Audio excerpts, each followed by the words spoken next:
সমগ্ৰ অসমৰ ভিতৰতে একক আৰু অনন্য যাত্ৰা নাট্যদল হিচাপে পৰিচিত ৰাজনন্দিনী ভ্ৰাম্যমাণ নাট্যদলৰ আখৰা গৃহৰ মঞ্চ কপাই চলিছে নাট্য যুদ্ধৰ কছৰত।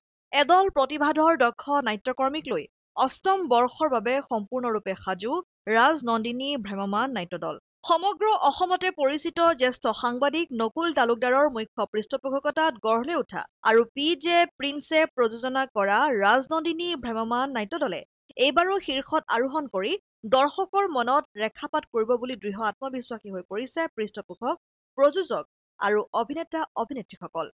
এইবাৰ বিশেষভাৱে চৰ্চাত আছে অভিনেতা উৎপল ভূঞাই ৰচনা কৰা অধৰ্ম আৰু দেৱজিৎ শৰ্মাৰ অনাথ।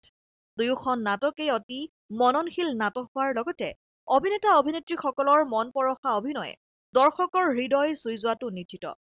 দৃষ্টিনন্দন পোহৰৰ লগতে আকৰ্ষণীয় মঞ্চ সজ্জা আৰু কাৰিকৰী কৌশল এইবাৰো হ'ব লক্ষণীয়। অষ্টম বৰ্ষৰ বাবে এইদৰে সাজু হৈছে ৰাজনন্দিনী ভ্ৰাম্যমাণ নাট্যদল। আখৰাৰ মাজতে শুকুৰবাৰে সন্ধিয়া আখৰা গৃহত পালন কৰা হয় সৈনিক শিল্পী তথা যাত্ৰা নাট্য জগতৰ পুৰোধা ব্যক্তি ব্ৰজনাথ শৰ্মাৰ স্মৃতি দিৱস। আৰু ব্ৰজনাথ শৰ্মাৰ স্মৃতি দিৱসত উপস্থিত থাকে জনপ্ৰিয় প্ৰাক্তন ছাত্ৰনেতা প্ৰদীপ দাস, নাট্যকাৰ দেৱজিৎ শৰ্মা, সদৌ অসম সাংবাদিক সন্থাৰ বিত্তীয় সম্পাদক তফিকুৰ ৰহমানৰ লগতে বহু কেইজন বিশিষ্ট ব্যক্তি। তেওঁলোকে অসমৰ গাঁৱে ভূঞে চুকে কোণে নাট প্ৰদৰ্শন কৰি পূৰ্বৰ সুনাম অক্ষুণ্ণ ৰাখিবলৈ তেওঁলোকে সক্ষম হ'ব।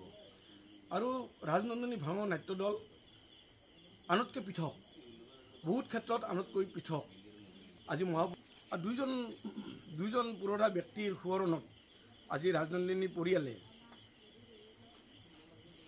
আখৰা চলি আছে। তাৰ মাজতে দুয়োজনা পুৰোধা ব্যক্তিক অশ্ৰুসিক্ত নয়নেৰে অশ্ৰু অঞ্জলি যাচিছে। দুয়োজনা পুণ্যাত্মাৰ তেওঁলোকে যাতে স্বৰ্গত বাস কৰে, দুয়োজনাই যাতে তেওঁলোকৰ জীৱন পৰিক্ৰমাক, তেওঁলোকৰ এৰি অহা জীৱনৰ সৃষ্টিৰাজিক এই ভ্ৰাম্যমাণ নাট্যদলটোৱে সকলো সময়তে সততে মনত ৰাখি আগবাঢ়ি যাব পাৰে, তেনে অংগীকাৰ তেওঁলোকে আজি ইয়াত ৰাখিছে।